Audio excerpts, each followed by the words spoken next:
بسم اللہ الرحمن الرحیم۔ عزیز طلباء، معزز خواتین و حضرات، آج ہم جان کیٹس کی ایک بہت ہی پیاری اوڈ ٹو اے نائٹنگیل کا مطالعہ کریں گے، جس میں 8 سٹینزاز ہیں اور یہ 80 لائنز پر مشتمل ہے۔ نظم کا باقاعدہ آغاز کرنے سے پہلے آپ سب حضرات سے میری یہ گزارش ہے کہ جب لائنز کو پڑھا جا رہا ہو تو ان کی پروننسیشن کو دھیان سے سنا کریں، کیونکہ پروننسیشن کا ہماری روزمرہ زندگی میں بڑا اہم کردار ہوتا ہے۔ جب ہم کوئی انٹرویو سن رہے ہوتے ہیں یا کوئی نیوز سنتے ہیں، حالانکہ ہمیں ان الفاظ کے میننگز آتے ہوتے ہیں، لیکن پھر بھی وہ الفاظ ہمارے سر کے اوپر سے گزر جاتے ہیں، جس کی مین وجہ یہی ہے کہ ہماری پروننسیشن کمزور ہے۔ امید ہے کہ آپ سب حضرات اس گزارش پہ دھیان دیں گے اور پروننسیشن کو سننے کے بعد کم از کم ایک بار اس کو دہرا لیا کریں گے۔ آئیے اب ہم اپنی نظم کا باقاعدہ آغاز کر لیتے ہیں۔ My heart aches and a drowsy numbness pains my sense, as though of hemlock I had drunk. شاعر کا بڑا خوبصورت انداز ہے۔ کہتے ہیں کہ my heart aches، میرے دل میں تکلیف ہے، میرا دل درد سے کراہ رہا ہے، تکلیف میں مبتلا ہے۔ And a drowsy numbness pains my sense، اور ایک غنودگی بھری خوابیدہ سی لا تعلقی ہے، بے حسی ہے، جس سے میرے سوچنے سمجھنے محسوس کرنے کی صلاحیت متاثر ہو رہی ہے۔ As though of hemlock I had drunk، یوں لگتا ہے کہ گویا میں نے ہیملاک پیا ہو۔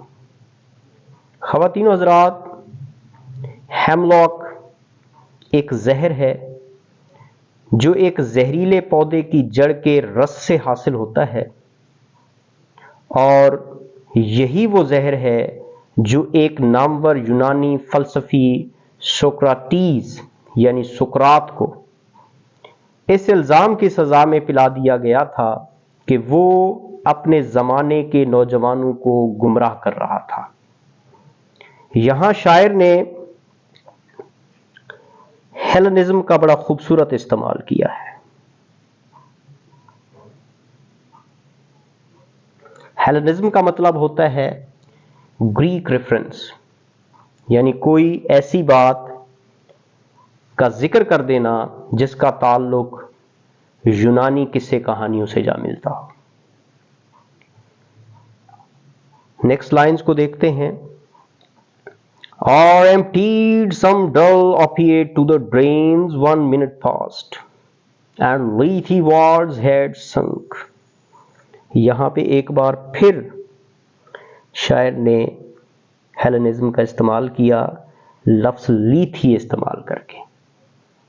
خواتین و حضرات، یہ ایک ندی ہے جس کا یونانی قصے کہانیوں میں تذکرہ ملتا ہے، جس سے مرنے کے بعد تمام روحیں پانی پیتی ہیں اور اس دنیا کی ساری باتیں بھول جاتی ہیں۔ ایسا لکھا گیا ہے یونانی قصے کہانیوں میں۔ یہاں پہ لفظ ٹو دا ڈرین سے مراد ہے ٹو دا لاسٹ ڈراپ، یعنی آخری بوند، آخری قطرے تک۔ اوپیٹ ڈرگ ہے، افیون جسے کہتے ہیں، اس سے جڑی ہوئی بات۔ اوپیم سے نکلا اوپیٹ۔ تو دیکھیں بڑا خوبصورت انداز ہے شاعر کا۔ کہتے ہیں یا پھر یوں لگتا ہے کہ جیسے 1 منٹ پہلے میں نے کوئی افیم کے پیالے کو آخری بوند تک پی کے خالی کر دیا ہو، اور اب مجھے یوں لگتا ہے کہ جیسے میں نے دریائے لیتھی میں اپنے جسم کو ڈبو دیا ہو۔ میں ڈوب چکا ہوں دریائے لیتھی میں۔ یہاں ایک بار پھر ایک بات قابل غور ہے، شاعر نے یہاں پہ لفظ سنک استعمال کیا ہے۔ آپ سب حضرات جانتے ہیں کہ سنک ایک ایسا لفظ ہے جو کہ سنک سے نکلا ہے، اور سنک کا مطلب ہوتا ہے کسی بے جان چیز کا ڈوبنا۔ اگر آپ نے جاندار کا ڈوبنا ظاہر کرنا ہو تو پھر آپ کے پاس ایک ورب ہے ڈراؤن، تو پھر اسے استعمال کرنا چاہیے تھا ڈراؤنڈ۔ دراصل کیٹس نے ایسا کیوں کیا؟ وہ یہ ظاہر کرنا چاہتے ہیں کہ ان کا جسم مکمل طور پہ پیرالائزڈ ہو چکا ہے، اور اب ان کے جسم میں کسی قسم کی کوئی حرکت باقی نہیں ہے، اور وہ بالکل سن پڑا ہوا ہے، بے حس پڑا ہوا ہے۔ نیکسٹ لائنز کو دیکھتے ہیں۔ "'Tis not through envy of thy happy lot, but being too happy in thine happiness, that thou light winged dread of the trees in some melodious plot of beechen green and shadows numberless, singest of summer in full throated ease." ایک بار پھر شاعر نے یہاں پہ ہیلنزم کا استعمال کیا جب انہوں نے کہا لائٹ ونگڈ ڈرائٹ۔ ڈرائٹ خواتین و حضرات ایک پری کی طرف اشارہ کرتا ہے جس کا ذکر ہمیں گریک میتھولوجی میں ملتا ہے۔ یہ ایک ایسی پری ہے جس کے پر بڑے ہلکے ہوتے ہیں، اور جیسے ہی کسی درخت کا جنم ہوتا ہے اس کے ساتھ ہی اس پری کا بھی جنم ہو جاتا ہے۔ جب تک وہ درخت قائم دائم رہتا ہے اس کا اس درخت پہ بسیرا قائم دائم ہے، جیسے ہی وہ درخت ختم ہوتا ہے تو اس کا بسیرا بھی ختم، اس کا وجود بھی ختم۔ یہ بھی ہمیں ایک گریک میتھولوجی کے یہاں پہ حوالہ دیا گیا ہے۔ دیکھیں بڑا خوبصورت انداز ہے، کہتے ہیں کہ میری یہ حالت تمہاری خوش قسمتی سے جلنے کی یا حسد کرنے کی وجہ سے نہیں۔ "'Tis not through envy of thy happy lot", بلکہ کس لیے ہے؟ "But being too happy in thine happiness", بلکہ یہ جو میری حالت بنی ہوئی ہے جس میں کہ میرے وجود کے اندر کوئی حس باقی نہیں ہے، یہ کس وجہ سے ہے؟ کہ میں تو تمہاری خوشی میں بے حد خوش ہوں، اور تمہاری خوشی میں اس قدر ڈوبا ہوا ہوں کہ اب دنیا کے غموں سے میں بالکل بے خبر ہو چکا ہوں۔ نیکسٹ لائن میں شاعر نے بڑا خوبصورت انداز استعمال کیا تھا جب انہوں نے کہا کہ لائٹ ونگڈ ڈرائڈ۔ یہاں دراصل انہوں نے میٹافر کا استعمال کیا، انہوں نے نائٹنگیل کو لائٹ ونگڈ ڈرائڈ سے جو ہے نا موازنہ دے دیا ہے۔ انہوں نے قرار دے دیا کہ یہ جو نائٹنگیل ہے یہ لائٹ ونگڈ ڈرائڈ ہے۔ تو کہتے ہیں کہ بلکہ تم یعنی نائٹنگیل تم میری نظر میں ہلکے پروں والی پیڑوں کی کوئی پری ہو جو کسی بیج کے درختوں کی ہریالی والے علاقے میں موجود ہے، جہاں سر تال کا بسیرا ہے، سر ہی سر ہیں، درختوں کے بے شمار سائے ہیں، وہاں تم پرسکون کھلے گلے کے ساتھ یعنی پورے سر میں، بالکل سریلے انداز میں، جس طرح کا سریلا انداز کسی کے بس میں ہوتا ہے ویسے پورے سر کے ساتھ موسم گرما کا گیت سناتی ہو۔ یہاں ایک بات کی وضاحت کرتا چلوں خواتین و حضرات کہ یورپ میں گرمیوں کا موسم بڑا مختصر سا ہوتا ہے، جو پھولوں اور ہریالی کا موسم سمجھا جاتا ہے، کیونکہ وہاں سردیوں کا جو موسم ہے وہ بڑا طویل ہوتا ہے بنسبت گرمیوں کے موسم کے۔ گرمیوں کا موسم بڑا مختصر اور سردیوں کا موسم بڑا ہی طویل، اور اسی وجہ سے جو گرمیوں کا موسم ہوتا ہے اس میں یورپ والے بڑے انجوائے کرتے ہیں، ان کے لیے پھولوں کا موسم ہے، ہریالی کا موسم ہے. تو اسی وجہ سے نائٹنگیل بھی کیٹس کے مطابق گرمیوں کے موسم کے گیت گا رہی ہے اور بڑے انتہائی سریلے انداز میں گا رہی ہے. نیکسٹ ٹینزا کی طرف بڑھتے ہیں. Oh, for a draught of vintage that hath been cooled a long age in the deep delved earth. کہتے ہیں یہاں پہ ایک بات وضاحت کر دوں کہ لفظ ونٹیج جو ہے یہ شراب کے لیے استعمال ہوا ہے، ایک ایسی شراب جو انگوروں سے حاصل ہوتی ہے. اصل میں انگور جو ہیں ان کو ایک خاص مدت کے لیے زمین میں گڑھا کھود کر اس کے اندر ڈال دیا جاتا ہے اور پھر کسی برتن میں سمجھ لیجئے کہ اس کو بند کر کے رکھ دیا جاتا ہے، اور جب وہ بالکل ٹھنڈے پڑ جاتے ہیں، اس کا جوش ختم ہو جاتا ہے، تو اس سے جو رس حاصل ہوتا ہے، وہ جو مطلب شراب حاصل ہوتی ہے، شاعر کہتا ہے کہ اس کا پینے کا ایک الگ ہی نشہ ہے.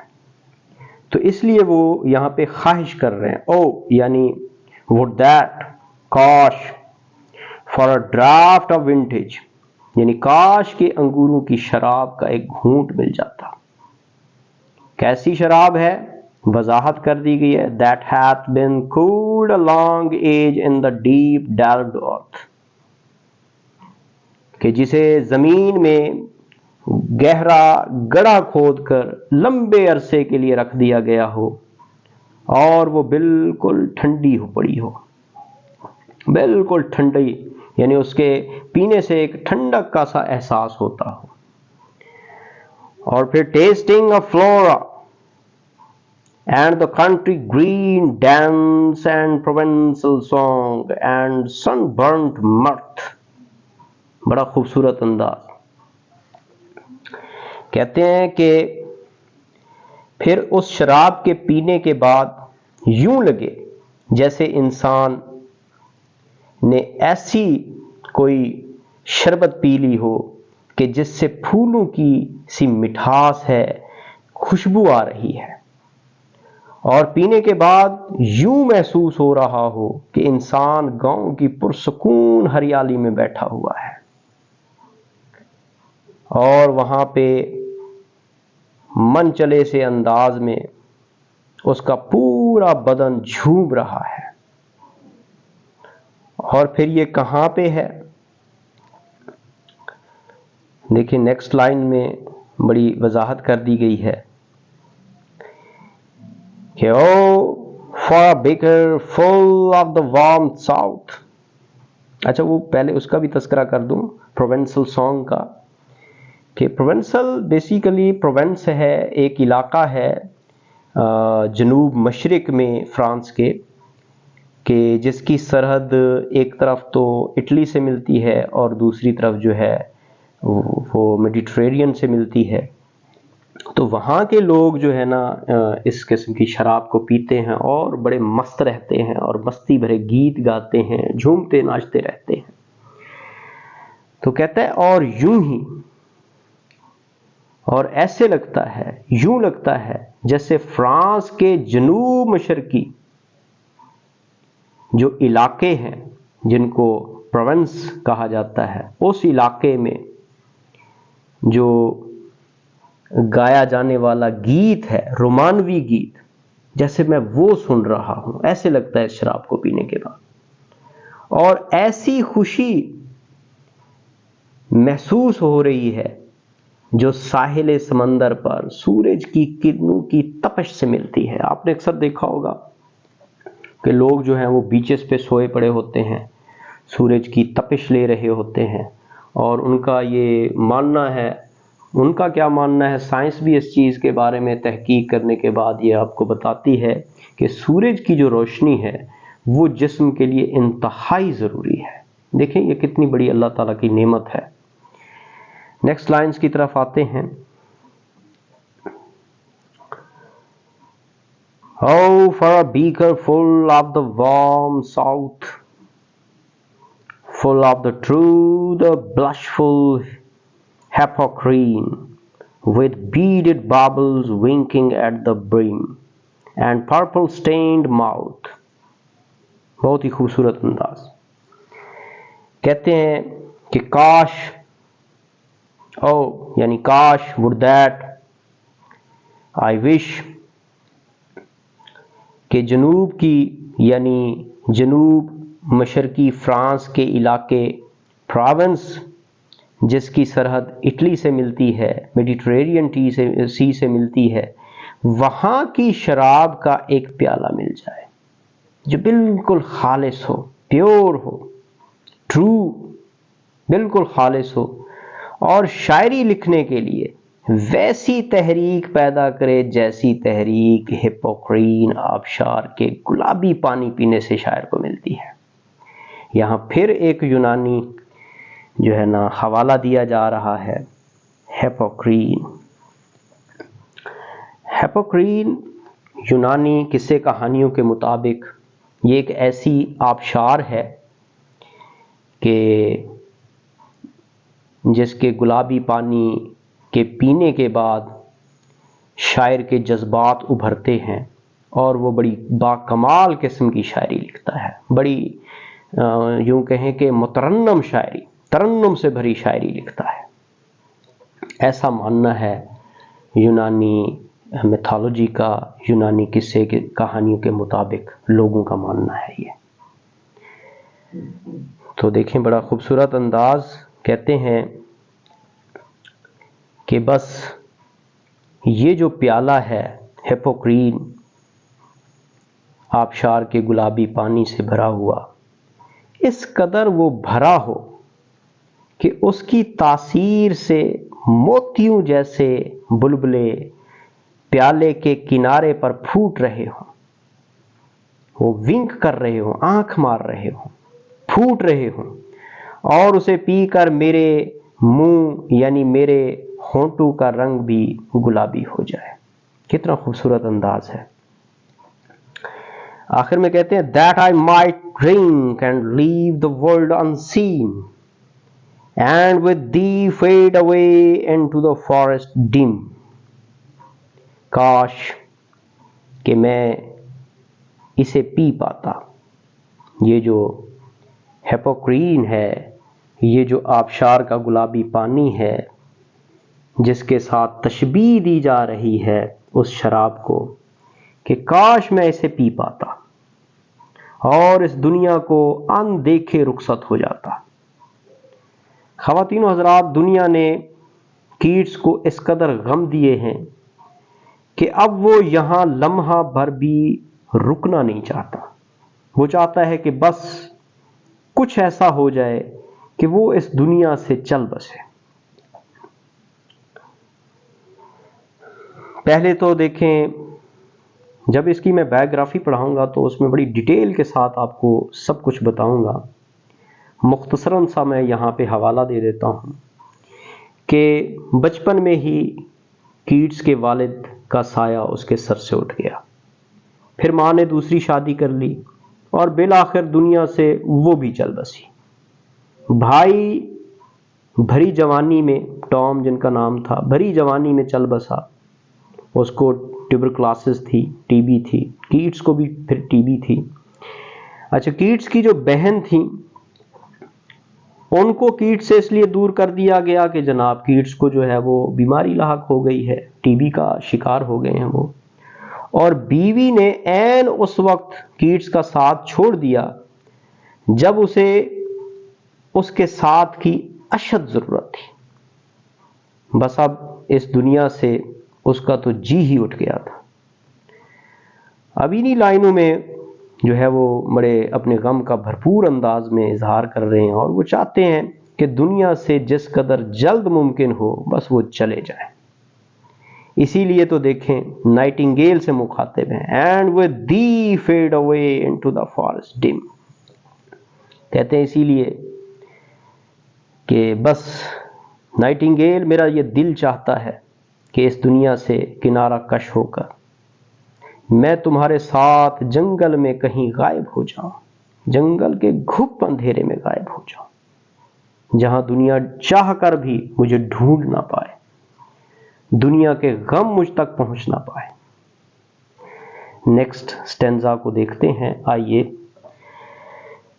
Fade away, fade far away, dissolve and quite forget.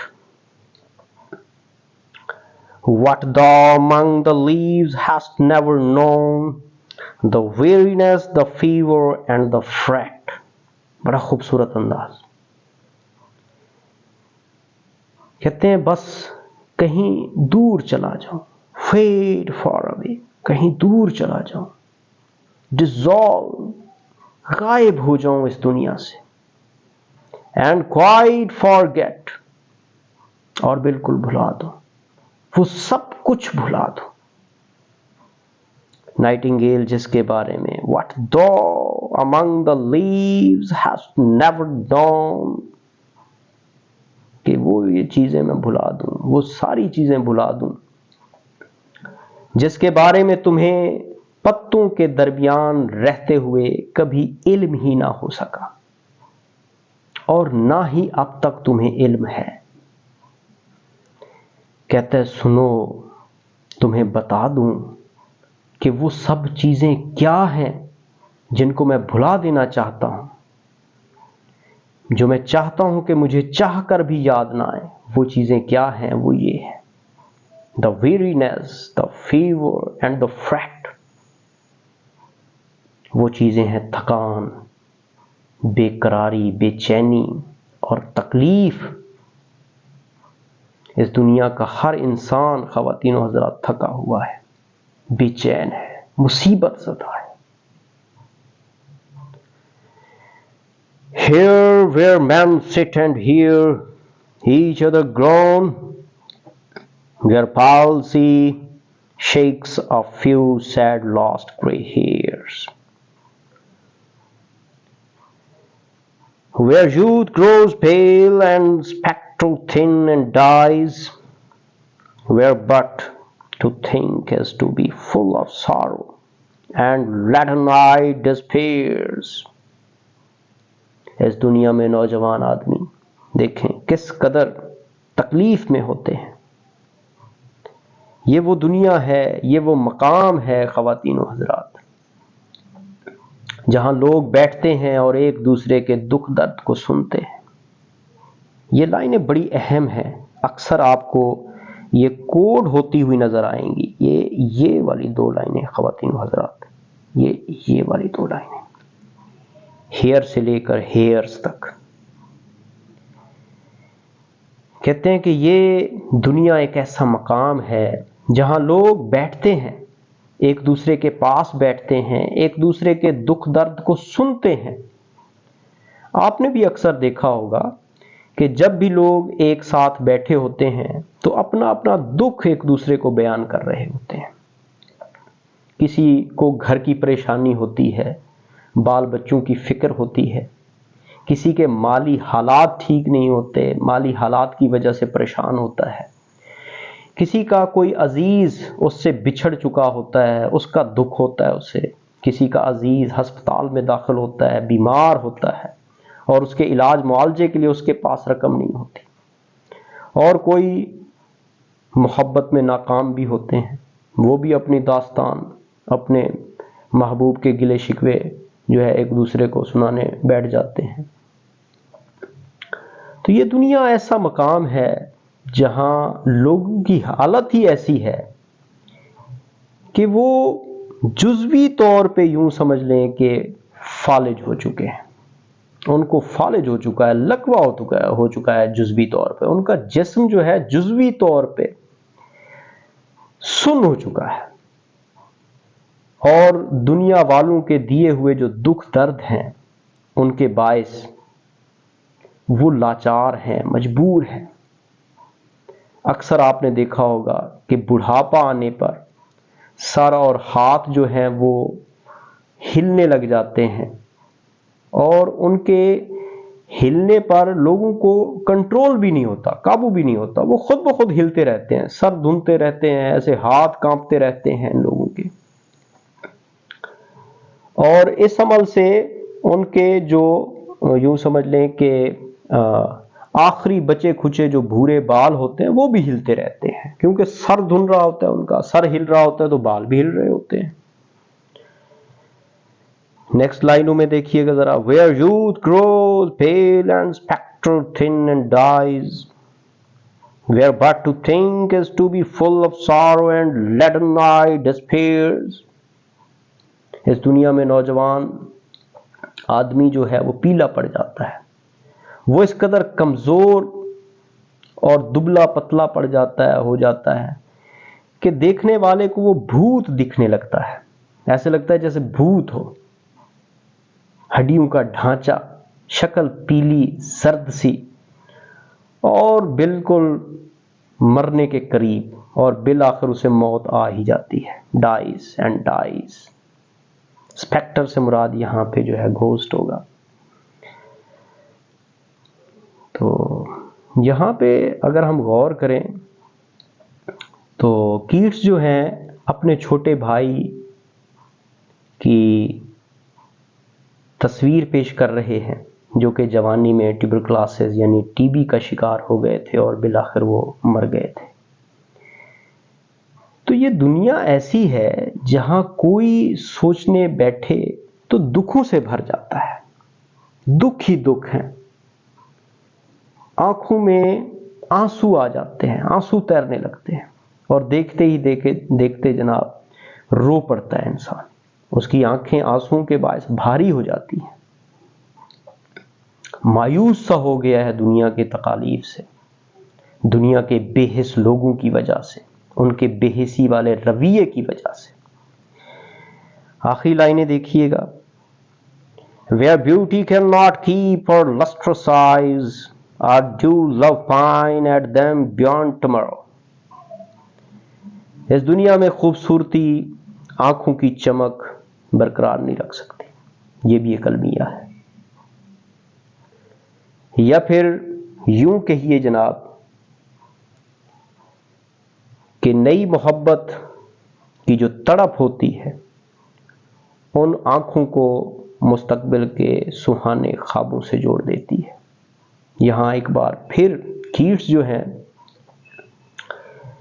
بے وفائی کا تذکرہ کر رہے ہیں، وہ اپنی بیوی فینی کی بے وفائی کا حوالہ دے رہے ہیں ان لائنوں میں، جنہوں نے کیٹس کو بیمار پا کر عین اس لمحے چھوڑ دیا جب کیٹس کو اس کی شریک حیات کی اشد ضرورت تھی، اور فینی اس کو چھوڑ کر کسی اور سے جو ہے وہ شادی کر لیتی ہے. بڑا ہی خوبصورت انداز ہے جناب کیٹس کا. تو بہرحال عزیز طلباء، معزز خواتین و حضرات، آج ہم اپنے لیکچر کا اختتام کرتے ہیں یہیں پہ، اور نیکسٹ ویڈیو تک آپ سے اجازت چاہوں گا. اپنا خیال رکھیے گا. اللہ نگہبان.